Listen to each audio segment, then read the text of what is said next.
Oleme Tartus, eeldatavalt siis Tartu kõrgeima hoone katusel, Tasku keskus või teisiti rahvakeeli öeldus, siis ma saan aru Pläsku keskus tenniseliidu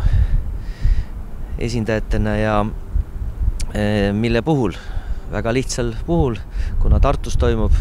rahvusvaheline tennisevõistlus PAF Open, see on üks turniiridest, mis on 3 turniirisarjast, nii-öelda esimene etapp ja üllatus üle pika aja või ma ei tea, kas varem üldse on oldki rahvusvaheline turniir Tartus ja sel puhul tahaksin küsida tenniseliidu sekretariaadi liikmelt Riho Kalluselt, et kuidas nii juhtus, et sellisel tuulisel sügisilmal on rahvusvaheline tennis jõudnud ka Tartu linna. Tenniseliidu strateegiline eesmärk on kindlasti järjest rohkem ja rohkem rahvusvahelist tennist Eestisse tuua ja see asi tegelikult sai alguse sellest, et alguses oli plaan tenniseliidul tuua nii kevadesse kui sügisesse lisaks üks meesteturniir ja me tahtsime siduda neid Rootsi turniiridega, aga paraku seda ITF meil ei võimaldanud ja nii saigigi siis nii-öelda loodud selline sari, 3 turniirist koosnev sari, kuna reeglite järgi sai saarigioonis alla $30,000 turniire korraldada, siis pidi vähemalt 30,000 turniiri korraldama. Ja siis me hakkasime otsima klubisid ja keskusi, kes oleks huvitatud neid nagu läbi viima ja nii saigi kokku lepitud Tartuga, Tallinnas Sustaga ja Pärnu keskusega. Et esimene turniir nüüd siin meil on. Sinu küsimusele, kas kunagi on rahvusvahelist turniiri Tartus olnud, eile just rääkisin Tartu tennisekeskuse juhi Egert Ivaskiga ja Egert ütles, et kunagi on Tartus peetud Nõukogude Liidu noorte meistrivõistlusi, aga rahvusvaheline turniir sellisel kujul on siin esmakordselt. See oli siis Nõukogude ajal oli see pigem rahvustevaheline turniir, kui juriidiliselt korrektne olla, aga põhimõtteliselt jah, endised iseseisvad riigid siis, nagu Eesti ja teised Balti riigid osalesid. Aga kas oli, ütleme, okei, ma saan aru, et hea on teha eri linnades, kuid selleks on ju ka tegelikult ITF-i poolt kindlasti mingid teatavad reeglid, et ma saan aru, et nüüd siis lõppude lõpuks on ka Tartus sellised olud ja tingimused loodud, et siin on teatava tasemega rahvusvahelist võistlust võimalik korraldada. Ja Tartus ju 2008 valmis see esimene 3 väljakuga tennisehall ja nüüd selle aasta jaanuarikuust avati veel lisaks 3 väljakuga hall, nii et tingimused on loodud ja olemas sellisel tasemel turniiride korraldamiseks, et selle koha pealt ei ole üldse probleemi ja ma arvan, Tartu on siiamaani esimestel päevadel nagu väga hästi hakkama saanud. Selge, kas nüüd esimesed märgid, veel on võib-olla küll vara rääkida, aga ma loodan iseenesest ja ma usun ka tennisehuvilised ja ka Eesti tennisemängijad loodavad selle peale, et see ei jää nii-öelda esimeseks ega viimaseks korraks, kui siin seda laadi turniiri korraldatakse. Jah, esialgu on kokkulepe 3 aastaks nende turniiridega, et need turniirid oleks vähemalt 3 aastat nii Tartus, Tallinnas kui ka Pärnus, et see on esialgne plaan ja loodame, et see traditsioon jätkub. Et nendel turniiridel, juba auhinnafondi puhul inimesed kuulsid, mis summadega on tegemist. Kindlasti üks keerulisemaid küsimus oli sinna toetaja leida taha. See on kindlasti jah, üks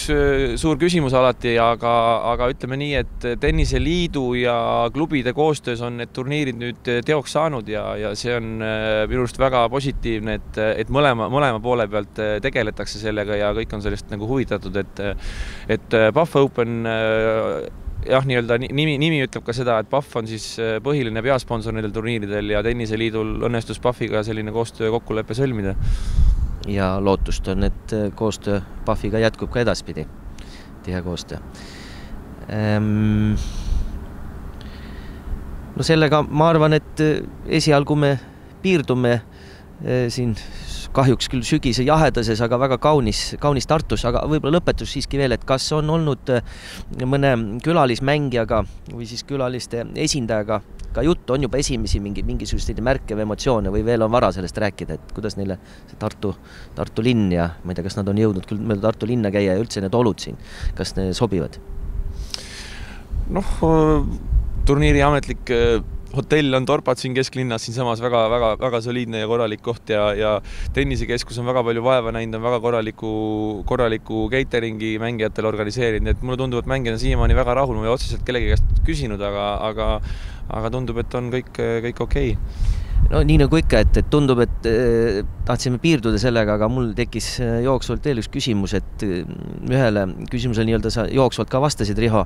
et on plaanis või see on üks strateegiad, et turniire, rahvusvahelisi turniire korraldada Eestis. Eks selge, et seal on kuskil on see piir ka peal, eks on ju, võiks ju veelgi rohkem teha ja see on kasulik ka meie mängijatele, sest et teatavasti korraldajariik saab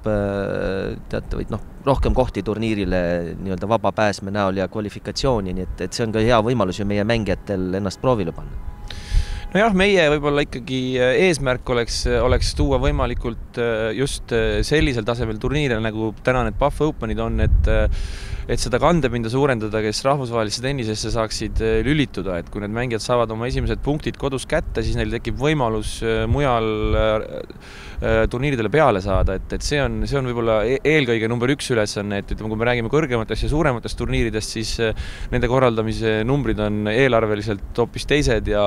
võib-olla see ei olegi väikse Eesti jaoks nagu niivõrd prioriteet, et eelkõige maailmatasemel tipptennis on Fed Cup ja Davis Cup, mida me nii või naa näeme kodus, kui meie meeskond ja naiskond kõrgemale tõusevad, nii et ma usun, et täna me oleme väga heas seisus, kui me suudame sellisel kujul jätkata ja nii palju turniire läbi viia, nagu meil praegu plaanis on. Ja siis nüüd tõepoolest viimane küsimus, kus sekretariaadi inimene see igapäevatööga puutud kokku, et mis seis Eesti tennisega on, et ma ei mõtle siin ainult nagu sportlikke tulemusi, aga üleüldse selline see pilt sealt seest poolt, et milline pilt avaneb, kus me oleme praegu? No ma usun, et me oleme nagu väga tublid sammud edasi teinud, et kui me kasvõi vaatame seda, mis on Tenniseliidu sekretariaadis toimunud, et meil on alates eelmisest aastast peatreener Tenniseliidu palgal, meil on koondistega nii-öelda hakatud süsteemsemalt tegelema, et varasemalt selliseid asju ei olnud, ütleme turniiride seisukohalt, ma arvan, et me teeme kõiki turniire, mida täna Tenniseliit võib teha juunioridele ITF ja Tennis Europe'i turniire, nii et kui nagu käia mujal maailmas ja kuulata, siis väga paljud riigid isegi kadestavad meid, et meie väiksust arvestades läheb meil tegelikult suhteliselt hästi. No seda on tore kuulda, aitäh sulle, Riho, nende sisukate vastuste eest ja tõesti on siin Tartus, ise sai kunagi siin õpitud ülikoolis ja tõesti linn näeb tõesti väga kaunis ja hea välja, et tore on siin taas kord olla. Aitäh!